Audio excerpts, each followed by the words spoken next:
October 31st, 1956.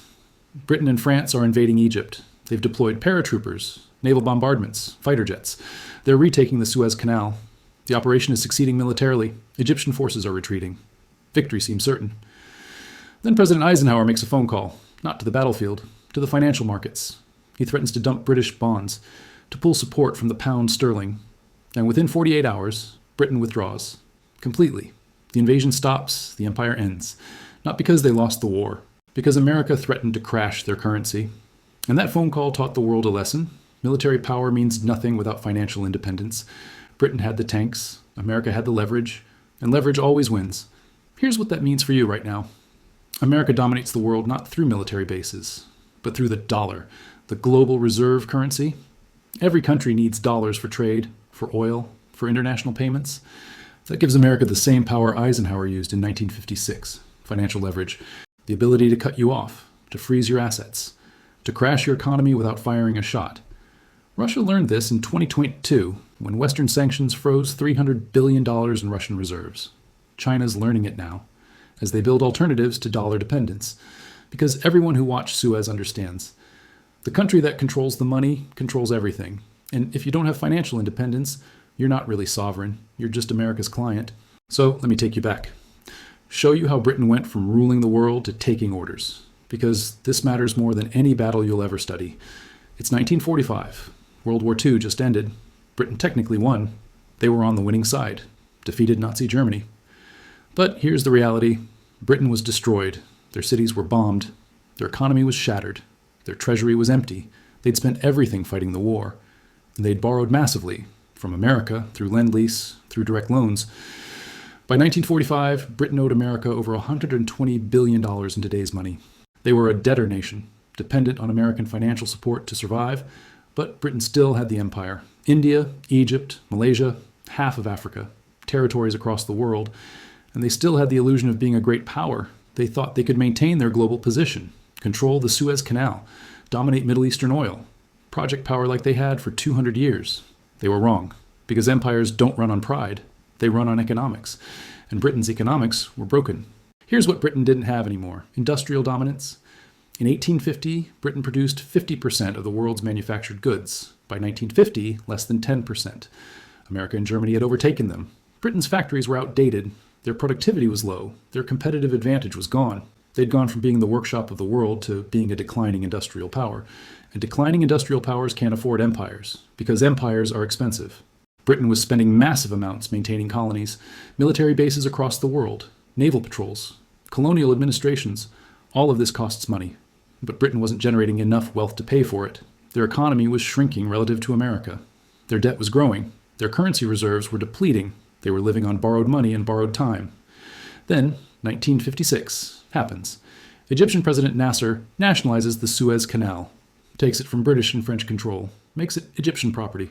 This is a disaster for Britain. The Suez Canal is vital. 2/3 of Europe's oil flows through it. Britain imports most of their oil through Suez. Losing control means losing access, losing leverage over global trade. It's unacceptable. So Britain decides to take it back. They coordinate with France and Israel, launch a military operation. It's called Operation Musketeer. Israeli forces attack Egypt from the east. Britain and France invade from the north. The goal is simple: retake the canal, restore control. Show the world Britain is still a great power. And militarily, it's working. British forces are winning. Egyptian defenses are crumbling. The operation is succeeding. But then America steps in. President Eisenhower is furious, not because he cares about Egypt, but because Britain didn't consult him. They acted independently, like an equal power. And America can't allow that. Because if Britain can invade countries without American permission, other countries might think they can too. American dominance requires everyone else to ask permission first. So Eisenhower decides to teach Britain a lesson. He doesn't send troops. He doesn't threaten military action. He threatens financial destruction. Here's what he does. He tells Britain that America will dump British government bonds on the open market, sell them all at once, flood the market, crash the price. That would spike interest rates on British debt, make borrowing impossibly expensive, potentially trigger a financial crisis. He also threatens to pull American support from the pound sterling. At this time, the pound is still a major reserve currency, but it's weak. Britain's running low on currency reserves. They need American backing to maintain the pound's value. If America withdraws that support, the pound collapses. Imports become unaffordable. The economy crashes. Britain's in an impossible position. They're winning militarily in Egypt, but they're about to lose financially at home. Prime Minister Anthony Eden has to choose: continue the invasion and face economic catastrophe, or withdraw and accept humiliation. There's no real choice. Economics beats military power every time. On November 6, 1956, Britain announces withdrawal. The invasion stops. The empire ends. Think about what just happened. Britain had military superiority in Egypt. They were winning the actual war. But America had financial leverage, and financial leverage made the military irrelevant. One phone call, one threat to the currency, and the invasion was over. That's real power. Not tanks, not jets, control over money. And this is where the death spiral begins for Britain. Because after Suez, everyone knows the truth. Britain isn't a great power anymore. They're an American dependent. They can't project power without American permission. They can't defend their interests without American support. The empire is an illusion maintained by American tolerance. And once that's clear, the empire collapses. Within 10 years, Britain decolonizes most of Africa and Asia. Not because they want to, because they can't afford not to. Each colony costs money to maintain: military presence, administration, infrastructure. Britain's broke. They're cutting costs, letting go of territories they'd held for centuries. By 1970, the empire is essentially gone. India, Malaysia, Kenya, Nigeria, all independent. Britain retains only tiny remnants, and it all traces back to Suez, the moment America proved who actually held power. Now let's look at why this happened. This isn't just about one crisis. It's about economic fundamentals. Britain made the same mistake every declining power makes. They tried to maintain imperial commitments without the productive capacity to fund them. Let me break this down. Stage 1, budget deficit trap. Britain's military and colonial expenses exceeded tax revenue. After World War II, they were spending more than they earned, running permanent deficits, borrowing to cover the gap. This works temporarily, but it's not sustainable. Every year the debt grows, the interest payments grow, the problem compounds. Stage 2, debt spiral. Britain owed America billions, owed domestic creditors billions more. The debt was growing faster than the economy. Interest payments consumed an increasing share of government revenue. By 1956, Britain was spending more on debt service than on some entire government departments. When you're paying more to service old debt than to invest in future growth, you're in a death spiral. Stage 3, currency vulnerability. The pound sterling was supposed to be a reserve currency, backed by British economic strength. But that strength was gone. Britain's gold reserves were depleting. Their trade balance was negative. The pound was overvalued, maintained artificially through American support and currency controls. This created massive vulnerability. Any shock could trigger devaluation. That's why Eisenhower's threat was so effective. He could crash the pound just by withdrawing support. Stage 4, systemic dependency. Britain couldn't function independently anymore. They needed American loans, American currency support, American permission to act internationally. They'd gone from empire to client state, and client states don't have sovereignty. They have the illusion of independence until the patron says otherwise. Here's the arithmetic Britain couldn't escape. They were spending 10% of GDP on defense, another chunk on colonial administration. But their economy was growing at 2 to 3% per year. Their debt was growing at 5 to 7% per year. The math doesn't work. You can't sustain spending that grows faster than your economy indefinitely. Eventually, something breaks. For Britain, it broke at Suez. And here's what makes this pattern so important. Britain thought they could maintain global power through military strength and imperial tradition. They were wrong. Real power comes from productive capacity, the ability to make things people need, to generate wealth through trade and manufacturing, to have an economy strong enough to fund your ambitions. Britain lost that. They'd been surpassed by America in production, surpassed by Germany in technology. Their empire ran on 19th century wealth while the world had moved on. Contrast this with America in 1956. The US wasn't just militarily stronger, they were economically dominant. American factories produced 40% of global manufactured goods. American companies dominated international trade. American technology led the world. The dollar was backed by the largest gold reserves in history and the most productive economy ever built. That's why America had leverage, not just military bases. Economic fundamentals. When Eisenhower threatened the pound, he could follow through. America didn't need Britain. Britain needed America for loans, for trade, for security. That asymmetry gave America total control. And Britain learned that empires without economic foundations collapse when tested. Now let's talk about today, because this pattern is repeating. America dominates through financial leverage right now.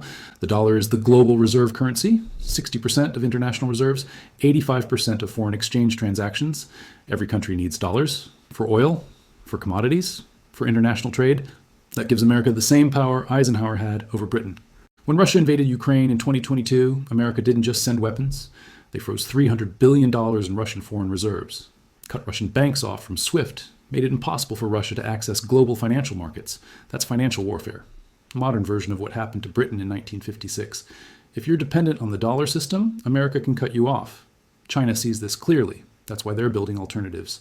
The CIPS payment system, bilateral trade agreements in UN, accumulating gold reserves, reducing dollar dependency. Because they studied Suez, they know financial leverage beats military power, and they don't want to be in Britain's position, economically strong, but financially vulnerable to American pressure. But here's where it gets interesting. Can America maintain this leverage forever? Britain thought the pound would always be the reserve currency. They were wrong. Reserve currency status isn't permanent. It's conditional, based on economic fundamentals. And America's fundamentals are weakening. The U.S. runs a $1 trillion trade deficit annually. Imports way more than exports. That's not sustainable long term. National debt is $36 trillion and growing, 123% of GDP. Interest payments exceed $1 trillion per year. That's the debt spiral. Same pattern Britain faced in the 1950s. Manufacturing has declined from 25% of GDP to 11%. Real productive capacity shrinking while finance grows. That's the British disease. Financialization replacing production.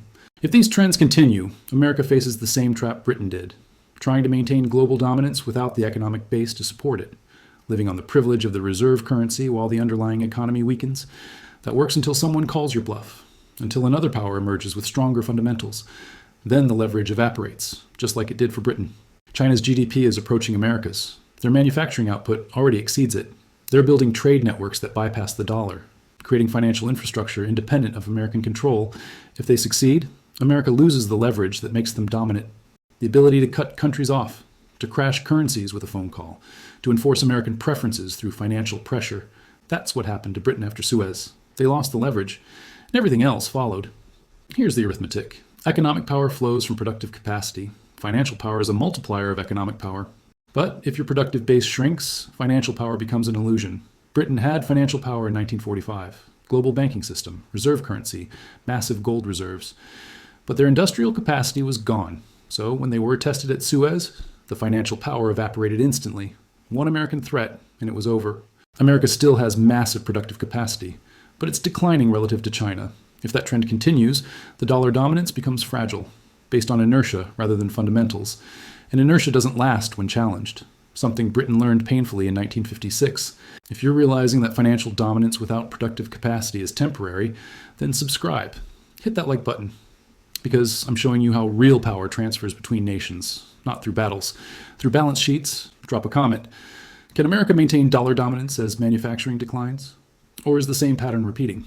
Is China building the leverage to do to America what America did to Britain? Or are the fundamentals different this time? Tell me what you think.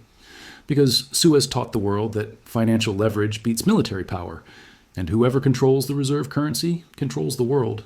The question is how long America keeps that control when the productive base is shrinking. Britain thought their empire was permanent. It lasted one phone call past American patience. Empires end when economics no longer support them. And economics is arithmetic, not pride, not tradition, not military strength, just math. And right now the math is shifting.